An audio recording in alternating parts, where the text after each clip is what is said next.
بەناوی خوای بەخشندەی میهرەبان بینەران و بیسەرانی خۆشەویستم لە هەر کوێیەگەن جوانترین ڕازاوەترین سڵاوی خوای گەورە و میهرەبانتان لێبێ بە بۆنەی هاتنی جەژنی پڕخێر و پڕ لە خۆشەویستی مانگی پیرۆزی ڕەمەزان جوانترین و بۆن خۆشترین پیرۆزباییتان ئاراستە دەکەم و هەمیشە لە جەژن و خۆشی و ئاوێزان بن بە ژیانێکی کامەران و پڕ لە ئاسوودەیی لە پەنای خوای گەورە و پەیامەکەیدا. پیرۆزبایەکی گەرم ئاراستەی تەواوی بینەرانی خۆشەویستی کەناڵی ئاسمانی پەیام و تەواوی کورد زمانانی سەرانسەری جیهان دەکەم. ئومێدەوارین جەژنی خۆشی و ئاسوودەیی و پێکەوە ژیان بێ و کۆتایی بە گرفت و قەیران و کێشە و نەهامەتیەکانی میلەتەکەمان بێ و ئاشتی کۆمەڵایەتی پێکەوە ژیانێک لە کۆمەڵگەکەماندا بێتە کایەوە. خۆشحاڵم لە ئەڵقەیەکی نوێی بەرنامەی باس و خواز بە دیداری ئێوەی ئازیز و خۆشەویست شاد بوومەوە. لە باس و خوازی ئەمڕۆماندا باز لە فەزڵ و گەورەی بە ڕۆژوبوون دەکەین لە ڕۆژانی شەوالدا. بێگومان ڕەمەزانی پیرۆز هێندە گەورە و تایبەتمەندی وهای هەیە هاوشێوەی مانگی چواردە و مانگی تابان کە نور و ڕووناکی بە ئەستێرەکان دەبەخشێ و بەشێکی زۆر لە ئەستێرەکان ڕووناکی خۆیان لە مانگەوە وەرەگرن. مانگی پیرۆزی ڕەمەزانیش بۆتە ئەو نورە درەوشاوەیە بۆ زۆربەی مانگەکانی دیکە. ئەوە تا دەبینین پێغەمبەری خوا صلی الله علیه وسلم ڕەمەزانی کردۆتە خاڵێک یان بۆ نمونە بەیەکگەیەنەرێک لە نێوان شەعبان و شەوالدا. ئەوە تا خاتو عایشە دەفەرمێ لە هیچ کاتێکدا پێغەمبەری خوا صلی الله علیه وسلم هێندەی مانگی شەعبان بە ڕۆژوو نەبووە. کەچی دەبینین لەم دیوی ڕەمەزانیشەوە لە مانگی شەوالدا 6 ڕۆژی بۆ مسلمانان داناوەکەوە ئەگەر بێت و لە فەرمودەدا هاتووە هەر کەسێ 30 ڕۆژەی ڕەمەزان و 6 ڕۆژی شەوال بە ڕۆژوو بێ ئەوە وەکو وابێ هەر هەموو ساڵەکە بە ڕۆژوو بێ. ئەوەش ئەکات ئەو فەرمودەی کە چاکەکردن یەک بەدەیە و 30 ڕۆژەی ڕەمەزان و 6 شەوالیش دەکاتە 365 یا بە پێی ساڵی هیجری دەکاتە 360 ڕۆژەکەی ساڵ یا 360 ڕۆژەکە بڵێ. بێگومان قسەیەکیش هەیە لە نێو شاعیر و عاریفاندا کە دەگوترێ شەوال گلەیی کردووە ئەگەر چی جەژنی ڕەمەزان لە نێو مانگی مندایە و بەشێکە لە خۆم، بەڵام بەهۆی گەورەی و کاریگەری ڕەمەزانەوە ناڵێن بۆ منە یەکەم ڕۆژی شەوال یا جەژنی شەوال، دەڵێن جەژنی پیرۆزی ڕەمەزان. ئێمە لەم بەرنامەیەدا باز لە گرنگی و پێگە و پاداشتی بە ڕۆژوبوون دەکەین لە مانگی پیرۆزی شەوالدا. ئایا تەمعەن لە ڕۆژانی جەژنی پیرۆز و یەکەم ڕۆژی جەژنی پیرۆزی ڕەمەزان و 4 ڕۆژەی جەژنی قوربانی پیرۆزتیاندا حرامەکەوە مسلمانان بە ڕۆژوو بن. بەڵام ئایا بۆ مرۆڤەکان ئاساییە لە پێناو ئەوەی هەر لەسەر ئەو گەرم و گوڕی ڕەمەزان بەردەوام بن لە سبەینەوە هەر 6 ڕۆژەکە بگرن، یان بۆ منە بیخەنە ئەو ڕۆژ 2 ڕۆژەی دووشەمە و پێنجشەمە کە تێیدا سونەتێکی باشە، یان بۆ منە بیخەنە ڕۆژە تاکەکانی مانگی شەوال و کۆمەڵێشتی دیکە. ئێمە لەم بەرنامەیەدا لەگەڵ زۆر بەڕێز مامۆستا عەبدولهادی محەممەد زانای ئاینی باز لە گەورەی و پێگە و فەزڵ و شێوازی و چۆنیەتی گرتنی ڕۆژووی مانگی شەوالی پیرۆز کە لە کوردەواریە پێی دەگوترێ ڕۆژووی شەشەڵان. مامۆستا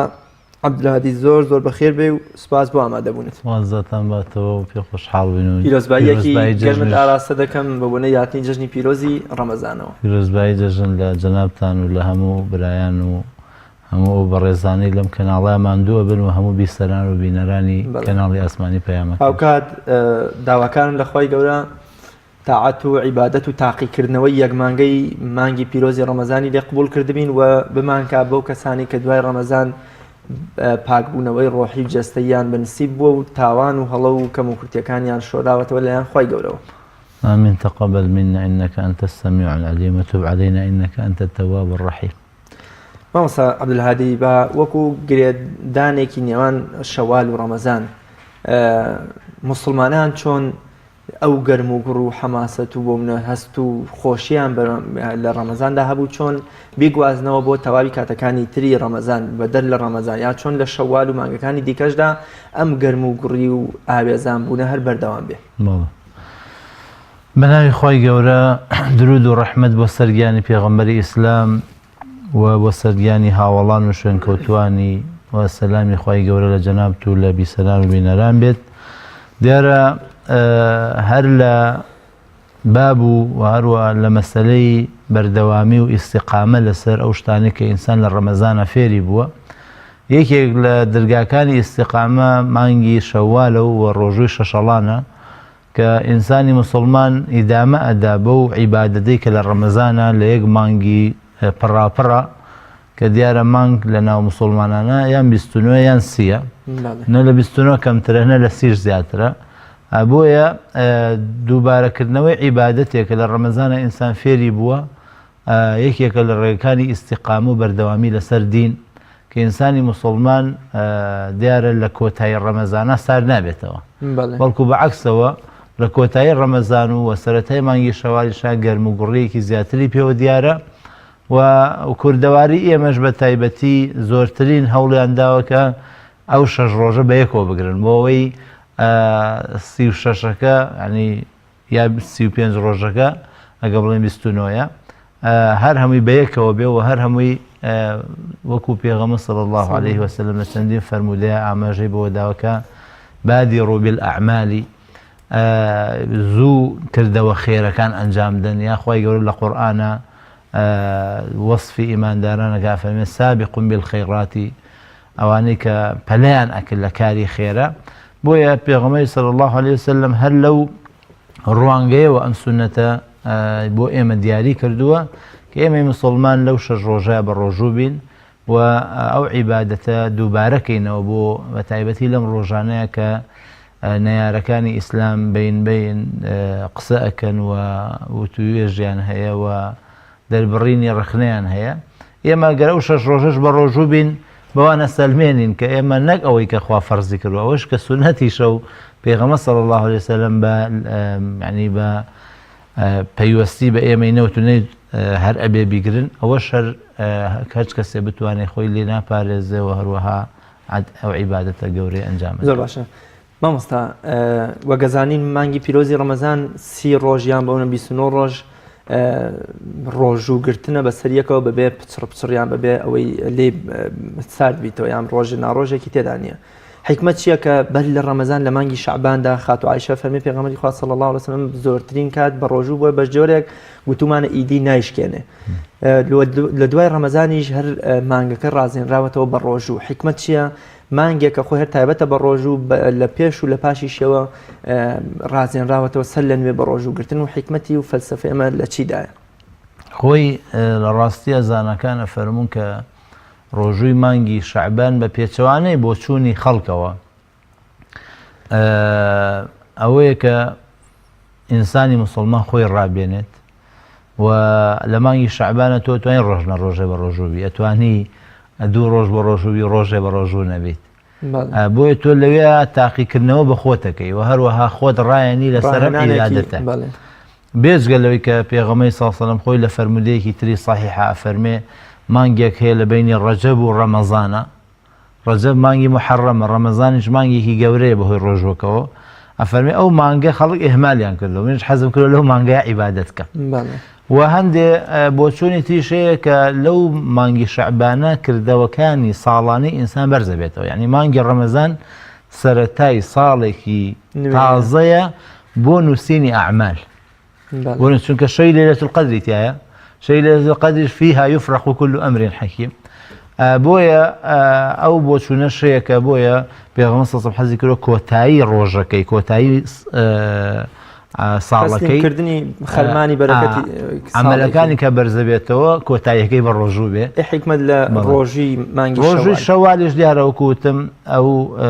بەردەوامی کە ئینسانی مسلمان هەیەی لەسەر دینداری وە لە هەمان کاتیشە ئەوەی کە لە حەدیسەکەی جەنابەت باست کرد کە خێرەکە تەواو بێ. پێغەمبەر صلی الله علیه و سلم حەزی کردووە هەموو چاکەیەک بەدەیە. خوای گەورە خۆی فەرمێتی من جاء بالحەسەنەة فله 10 أمثالها. پێغەمبەر صلی الله علیه و سلم فەرمێتی ڕەمەزان بەدە مانگە ئەوەی خۆی دیارە بۆیە ئێوە ئەو دوو مانگەی تیش با تەواو بێ با نقصان نەبێ لە بەرامبەر ئەو دوو مانگی تیش بە ڕۆژوو بەوەکو وایە تۆ هەموو ساڵەکە بە ڕۆژوو بوو بیت هەموو خێری هەموو ساڵەکە بۆ ئەنووسێ. بۆیە پێغەمبەر صلی الله علیه و سلم لە ڕوانگەی ئەوەی کە خوای گەورە شایەتی بۆ داوە ما هو على الغیب بظنین پێغەمبەر صلی الله علیه و سلم ڕەزیل نییە لە گەیاندنی پەیامەکەی و هەرچی چاک و باش بێ بە ئێوە یەکگەێنێ. خۆشی فەرموویەتی هەرچی خێرێک بێت ئێوەم لێ ئاگادار کردووە چی خراپەیە بێ ئێوەم لێ ئاگادار کردوتەوە. بۆیە پێغەمبەر صلی الله علیه و سلم حەزی کرد ئومەتەکەی ئەم خێرە کامیلەیان دەستکەوێ و لە هەمان کاتشەوە وتم ئیستیقامەش دەرخستنی ئیستیقامەشە بۆ بەرامبەرەکە، یعنی کابرای بەرامبەرڵێ ئەم کەسانە ئەم مسلمانانە هەر بە ڕەمەزانی ژواز نایەنن. ئەوە نییە بڵێ هە لە ڕەمەزانە و فەرزە و ناچارن بیکەن، بەڵکو ئەوە تا سونەتەکانیش جێبەجێەکەن. تۆ زیاتر ئەو دەرگایە پیشانی خەڵکەی کە ئێمەی مسلمان ئەو ڕۆژوەیەکی ئێوە لێ ئەترسن و پێتان وایە ئەنی شتێکی وەها نییە. بەتایبەتی لەم ڕۆژگارەی ئێمەیە کە لە بەشێکی زۆر لە وڵاتانی دنیاشدا مەسلەی ڕێجیمکردن و هەروەها کەم خواردن و هەروەها کەمکردنەوەی کاتەکانی خواردن و ئەمانە لە زۆرێک لە وڵاتانە ڕەچاو ئەکرێ. زۆر باش مامۆستا با بچینە خزمەتی ئەو فەرمودانەی پێغەمبەری خوا صلی الله عليه وسلم کە بازیان بۆ فەرمان بە مسلمانان دەکات بە گرتنی ڕۆژووی مانگی شەوال. بزانین لە فەرمودەدا چۆن چۆنی فەرمان بە مسلمانان کراوەکە بە ڕۆژوو بن ئەو 6 ڕۆژە و پاشتر باز لە پێگە و فەزڵەکە یەکەین. بەڵێ دیارە ئەوەی لە فەرمودە ساحەکانە هاتووە نزیکەی 15 بۆ 16 فەرمودەی پێغەمبەر هەیە صلی الله عليه وسلم. هەرچەنە هەندێک کەس بە ئەنقەز بێ یان بە نەزانی بێ لە هەندێ شوێنەوە لە هەندێ پێگەوە بڵاویان کردۆ کە گوایە ئەم 6 ڕۆژە خێر نیەوە و حەدیثێکە لەسەرێتی ضعیفە. بەتاکید هەندێ حەدیث هەیە ضعیفە لەسەر شەشەڵان، بەڵام نزیکەی 15 بۆ 16 فەرمودەی لەسرە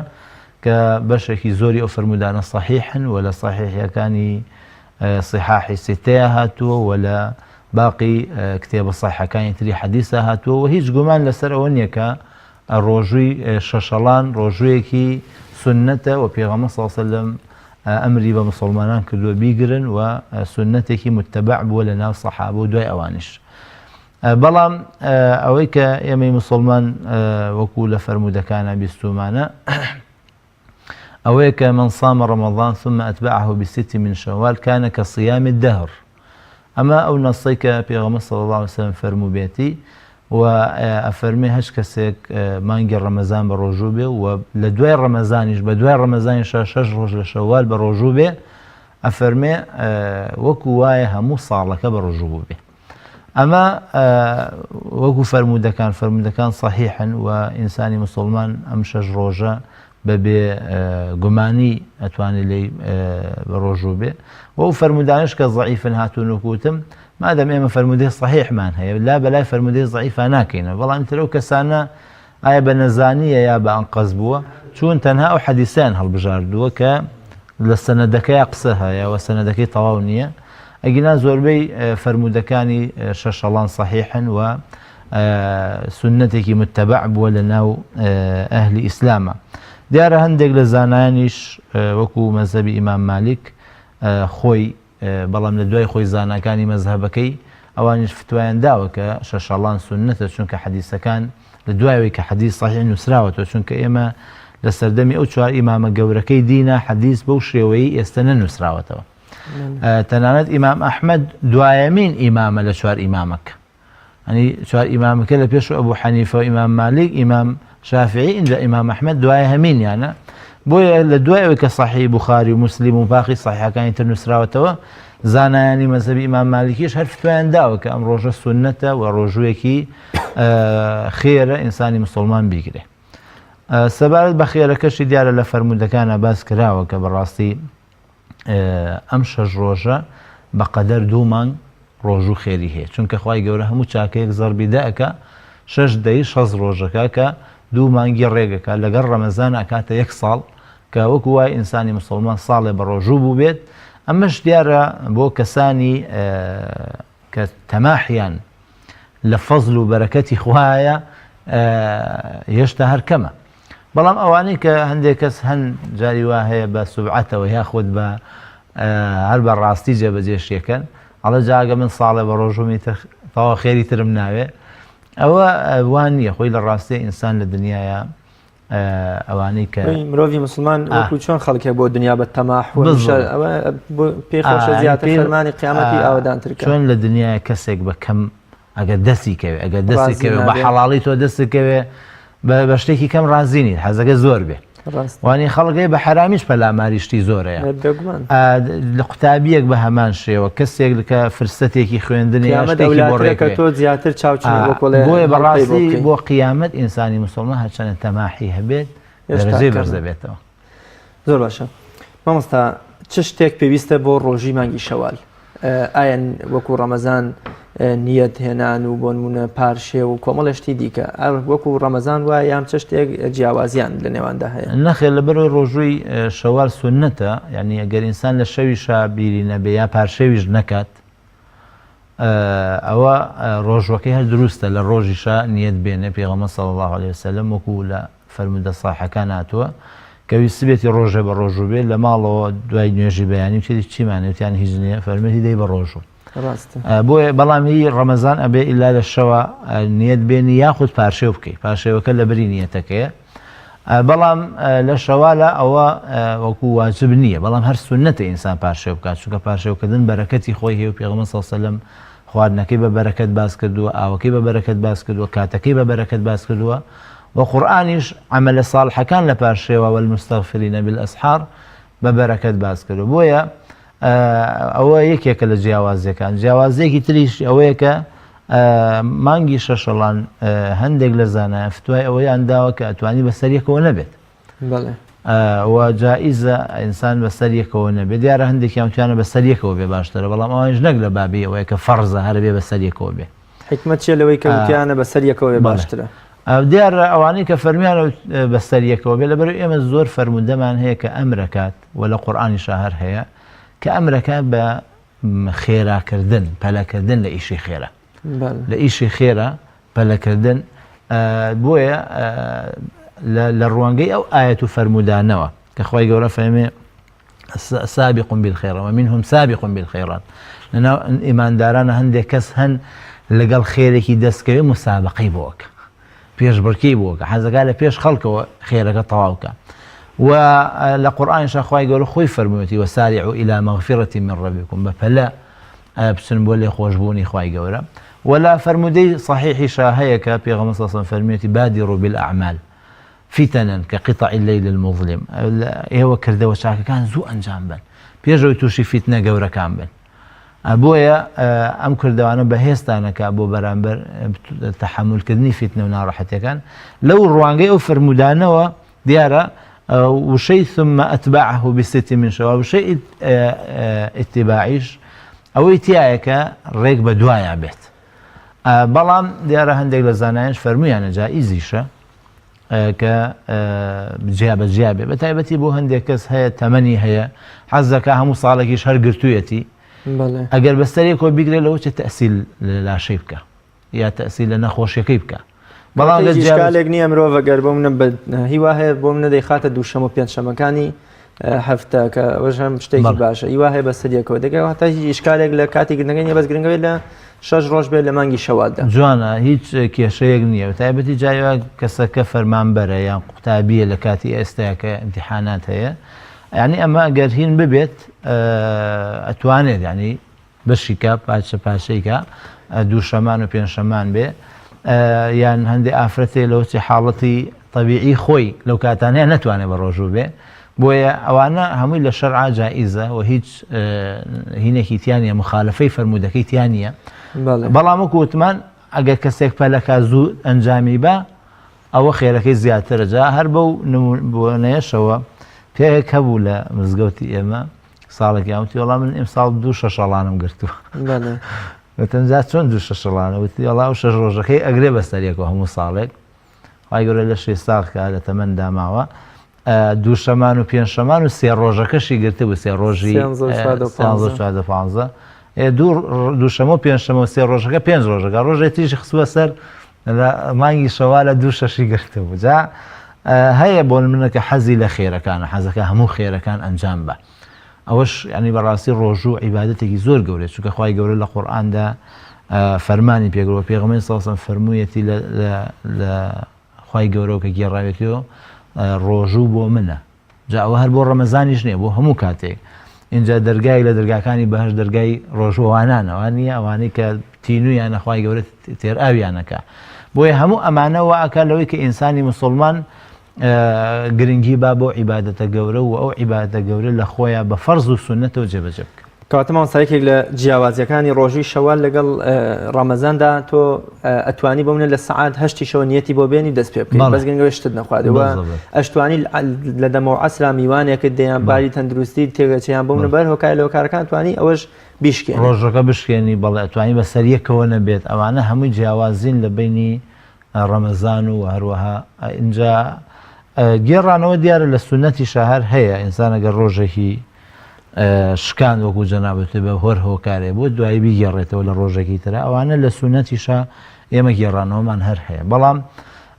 وەکو فەرز نییە. بەڵێ مامۆستا کەسانێکگەن نەخۆشن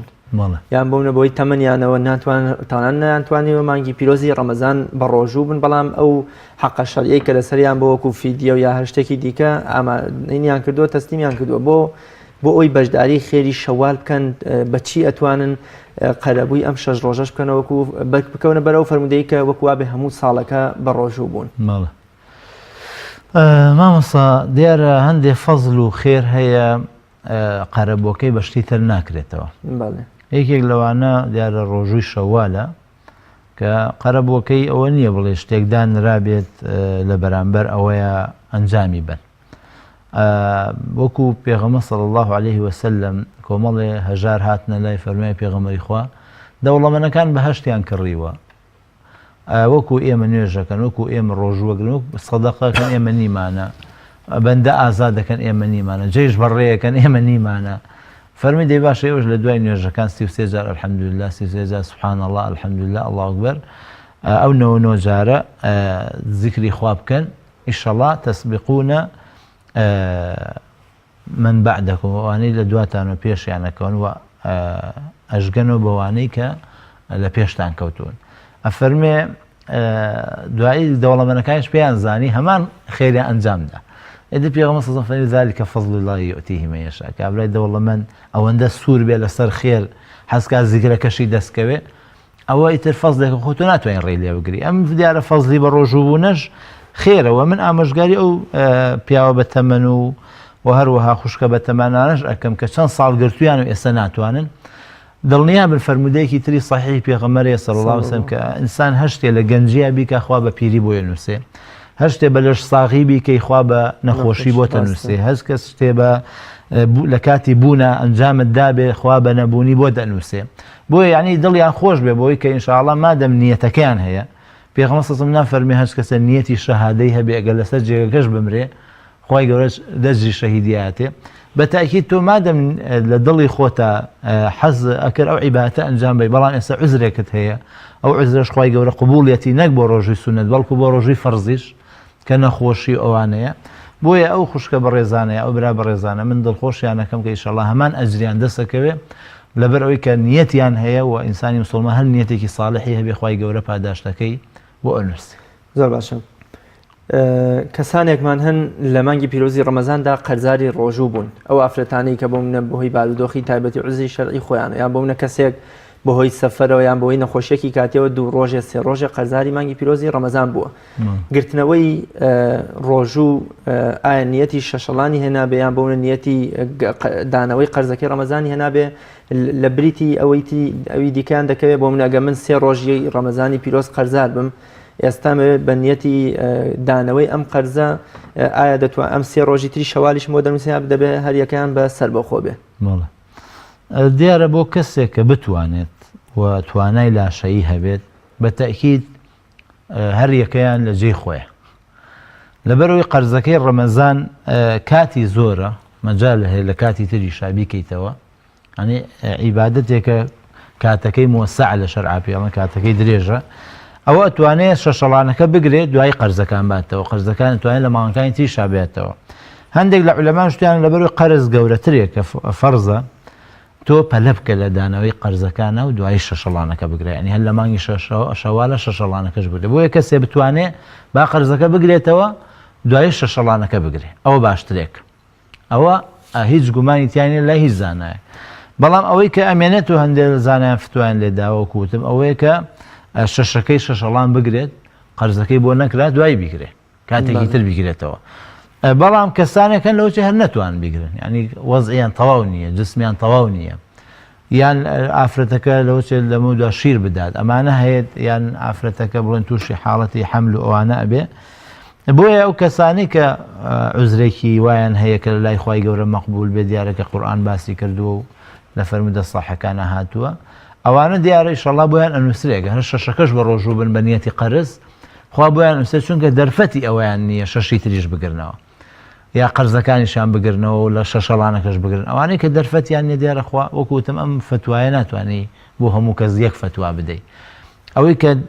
حەزەکا و بەڵام لەو لاش و قەرزارە و ناشتوانێ هەمووی بە یەکەوە بگرێ ئینشەڵڵا ینی بە وەکو ئەو فەرمودانی کە هاتووە لەسەر نوێش کە فەرمە کابرا یەتە مزگەوتەوانێ ئەبێ دوورکە سونەتی تەحیەت المەسجد بکوانە بەڵام وەختی سونەتی نیوەڕۆیە یا وەختی سونەتی ئێوارەیە ئیشایە تۆ لەو کاتەیە ڕوتورکە عادە سونەتەکەی نیوەڕۆەکەی بری تەحیەت المەسجدەکەشەکەوێ بەڵام ئەمەش ئینشەڵڵا ئەو کەسانی کە مەجالیان نیە بەڵام ئەگەر ئینسان بتوانێت هەردووکیان بەجیا بگرێ قەرزەکەش بگرێ وە شەشەڵانەکەش بگرێ ئەوە بە تەکید خێری زیاترێکە و ئینشەڵڵا ئەجرەکەی بە تەواوەتی دەسەکە زۆر باشە دایک و باوک یان بۆ منە پیاو نسبەت بە خێزانەکەی تا چەند پێویستە دڵسۆزانە هانیان بدا یان بۆونە هۆشیاریان بکاتەوە گەورەی و پێگەی ئەم مانگی پیرۆزی شەوالیان بۆ ڕوون کاتەوە لەوەی کە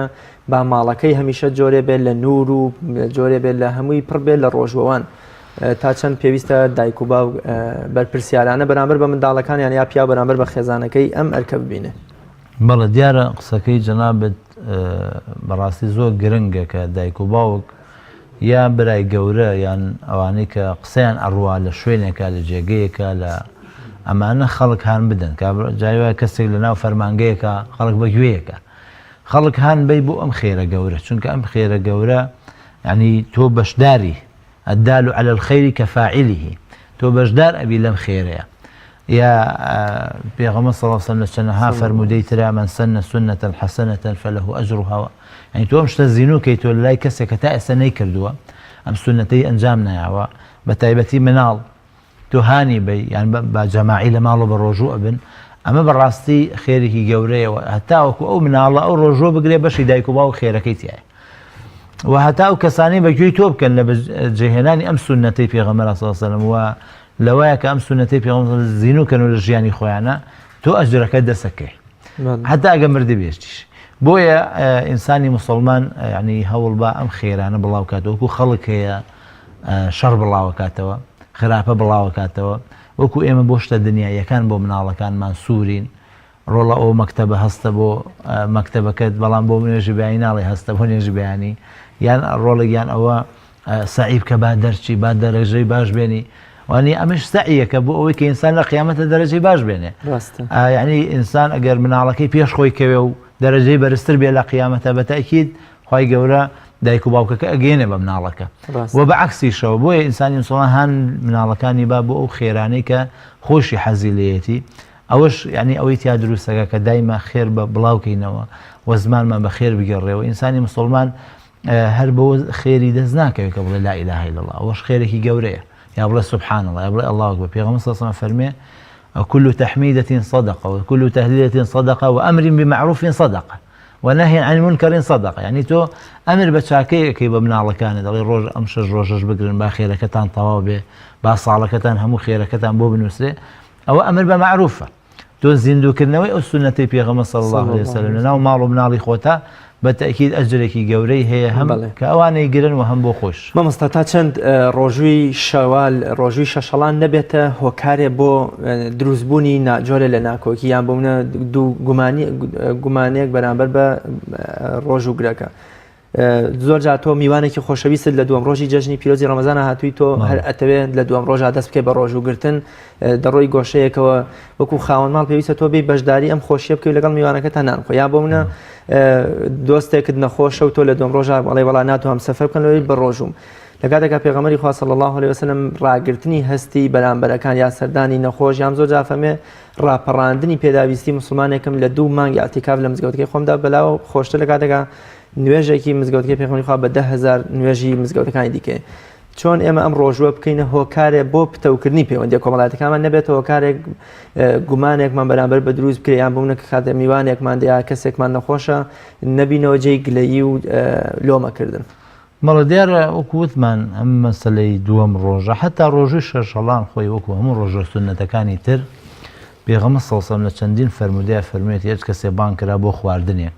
جاگە خواردنەکە خۆ بیکەی ئەوە ئەولاترە وانە هەچ کەسێ بانگ کرا بۆ خواردنێک با بیشکێنێ ڕۆژێکی تر بگرێتەوە پێغەمبەر فەرمووی لیەصم عنه یوما آخر با لە بری ئەوە ڕۆژێک تر بگرێتەوە یعنی خۆ ئەمە تۆ خێری ئەمە دەستکەوتۆ کە نیەتە هێناوە ڕۆژێکی تری ژەگریتەوە لەو سەرەوە ئەمە یعنی ئینسانی مسلمان ئەمە نەکا بە شتێکی ئەو نەقورس بەجاری نییە بە هیچ شێوەیەک تۆ وەکوتم شتێکی ضرور هەیە چکە هەندێک عیبادەت هەیە شەخصیە دیارە ئەو عیبادەتانەش گرنگن بۆ بەهێزکردنی نەفسی ئینسان بۆ بەهێزکردنی ڕۆحی ئینسان بەڵام ئەو عیبادەتانەی کە متعدیەوە خێرەکەی بۆ بەرامبەرەوە دەوروبەر خێری لێ ئەبینی ئەو عیبادەتانە بە تەئکید ئەجرەکەی زیاتر بۆیە ئینسانی مسلمان ئەتوانێت ئەو ڕۆژە بشکێنێ یاخود ئەو ڕۆژە نەگرێ لە سێم ڕۆژە بیگرێ یاخود لە دواترەوە بیگرێ بچێ ئیشە خێرەکە ئەنجامدا یان داوەتەکەی خۆشیشە تۆ ڕەزامەندی دۆستەکان بەدەست بێنی لە کاتێکا کە مەعسیەت و سەرپێچی خۆی گەورەیان بالضبط ئەوەش شینەکە و خاڵێکی دیژەوەیە بەرامبەرەکانیش ئەتوان یعنی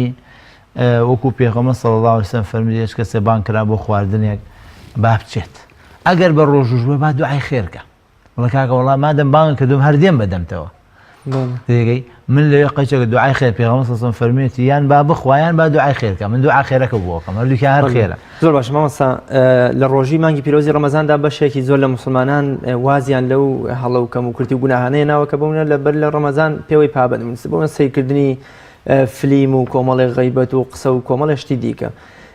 تا چەند بۆ ڕۆژی مانگی شەوالیش ئەمە پێویستە بۆ منە مسلمانان هەر ئەوەنە نەڵێن کە مادەم سنەتە ئیدی شەو سەیری سێ چوار ئەڵقە لە زنجیرە دراماکان بکە لە فلیمی تورکی یام هەر دەست بکاتەوە بە غەیبەت و بە قسەوهێنان و قسەبردن و کۆمەڵی شتی دیکە واتەمە بەستمەوەیە ئەو شتانی کە ڕۆژی ڕەمەزانی پیرۆز بە تاڵەکەن یان لە ئەجر و گەورەیەکەی کەمەکەنەوە هەمان شتیش هەر بۆ شەوال دروستە بۆ هەموو ڕۆژوە سنەتەکان یەکشتە چونکە بە تاڵکەرەوەی ڕۆژوو کە زانەکان باسییان کردووە یان ئەو شتانی کە خێری ڕۆژوو کەمەکەنەوە ڕۆژووی فەرز بەیان سنەت وەکو یەکە بەڵام ئەوەیە ڕۆژووی فەرز چونکە خێرەکەی زۆر گەورەیە ئەو چاکان ئەو خراپانش لەگەڵیا خێرەکە یعنی باڵانسەکە زۆر دابەزێ بەڵام لە سنەتەکەیە بەقی ئەو خێرەکەی گەورە نیە ئەگینا هەر خۆی لە ئەسڵە زانەکانە فەرمووی خوای گەورە بۆیە حەڵاڵی لە تۆ حرام کردووە بۆی ئینسان بەخۆیان بچێتەوە کە خوای یان تۆ ئەم حەڵاڵە و حرام کردووە من ئەتوانم ئەم حەڵاڵە نەخۆم و نەخۆمەوە یا لێی نزیک نەبمەوە کەواتە بە تەئکید ئەتوانم لە حرامەکەش نزیک نەبمەوە چونکە ئەگەر ئینسان بتوانێت لە حەڵاڵ نزیک نەبێتەوە یا دەستی بۆ نەبا یا نەیخوایە نەیخواتەوە چۆن ناتوانێت حرام نەخوا ئەتوانێت ئەبۆیە خۆی ڕۆژوو ئەو فەلسەفە ئەسڵەکەیەتی ئەوە حیکمەتەکەیەتی کە ئینسانی مسلمان فێر بێ لە ئاستی فەرمانەکانی خۆیان ملکەج بێ جا بۆیە سنەت بێیان فەرز بێ فەرقی نییە تۆ کە هەندێک گوناه هەیە کردە خێرەکەت بە تەئکید کەمەکە یاخود جاری وایە وەکو پێغەمبەر صلی الله علیه و سلم فەرمی خوا بمان پارێزێ رب صائم ليس له من صيامه إلا الجوع والعطش کە ئەوە یعنی بۆ فەرز و سنەت فەرقی نییە ئینسانی وا هەیە بە ڕۆژوش ئەبێت بە حسابی خۆی خێری دوو مانگیشی دەستکەوتووە یا چەند مانگێکی دەستکەوتووە بەڵام هیچیشی بۆ نەماوەتەوە ئیلا برسێتی و توێنێتی نەبێ خوا بمان پارێزێ چ شتێک پێویستە بۆ ڕازاندنەوەی ڕۆژووی شەشەڵان و شەوال ئایا ئەوەی کە ئێمە هەمیشە لە ڕەمەزاندا خێر و خێرات و قورئان خوێندن و کۆمەڵێشتمان بە ڕۆژەکەمان پێ ڕازاندوێتەوە بە تایبەت کە مسلمانان لە ڕۆژێکە ختمێ یا زیاتریان کردووە بۆ ڕۆژووی شەوالیش ئەم شتانە پێویستن بۆ زیاتر گەورەکردن و زیادکردنی پاداشتەکەی بەڵێ دیارە هەموو خێرێک کە لە ڕەمەزانە سنەت بێت لە هەموو کاتێکی ڕۆژوە سنەتە بۆ منە زانەکان لەگەڵ ڕۆژوە ئەعتیکافیان کردووە سنەتە ئینسانی مسلمان لە شەشەڵانە بێ لە غەی شەشەڵان بۆ منە هەوڵیان ناو ڕۆژانەی بە ڕۆژوون کەمتر بچنە بازاڕ یان ئەو ڕۆژانەی کە بە ڕۆژوون کاتەکانیان بە قورئان خوێندن بەرنەسەر یان بە ئیشی جێبەجێکردنی ئیشی مسلمانێک بەرنەسەر ئەمانە هەموو ئەو خێرانی کە هەیە بە زیکر و عیبادەت بە دوعاکردن بە سیلەی ڕەحم بە هەموو ئیشەیەکێک لەو شتانە بە تەئکید ڕۆژوەکە خێرەکەی زیاترەکە چۆن خوانەخواستە بە گوناه خێرەکەی کەمەکە ڕۆژوەکە بە ڕازاندنەوەی ڕۆژوەکەشە بەو کارە خێرانە بە تەئکید ئەجرەکە و زیاتر. زۆر باش مامۆستا لە چوارچێوەی پێگە و فەزڵ و گەورەی و پاداشت و حکمەتی ڕۆژووی شەوالدا چ شتێک ماوە کە باسمان نەکرد بێ یان بەون چ شتێکەیە کە جەنابەت پێویست ئاماژەی پێ بکەیت و ئەمە دەکەمە کۆتایی بەرنامەکەم. بەڵێ دیارە لە کۆتایە داواکەم لە خوای گەورە کە هیدایەتی ئێمەش و مسڵمانان بدە ئەوانەی کە توانای لاشەییان هەیە کە ئەو ڕۆژە بگرن، بەڵام ئەوەی کە زۆر گرنگە بەنسبەت ئەو بەڕێزانی کە ناتوانن ئەوە باسیشمان کرد، بەڵام بۆ دووبارەکردنەوە کە هەر کەسێک کە نەیتوانی و پێشتر گرتوێتی ئیشەڵڵا هەمان ئەجری دەسەکەوێ و زۆر لە خۆیان نەکەن لە تەندروستی خۆیان نەکەن کە ناتوان ئەوان ئەو ڕۆژوە بگرن بە تەئکید مادەم نیەتەکەیان هەیە ئینشاءڵڵا خۆی گەورە بۆیان ئەنووسێ و هیچ لێی وە پاشانیش ئینسانی مسلمان ئەو شتانشی کە بڵاو ئەکرێتەوە لەم لاولە لەسەر هەندێک حەدیث دایما مسلمانان بچن پرسیار بکەن یەکسەر بەوە بڕوا نەکەن یەکسەر بڵاوی نەکەنەوە بەڵکو پرسیار بکەم بزان ئەو شتە چۆنە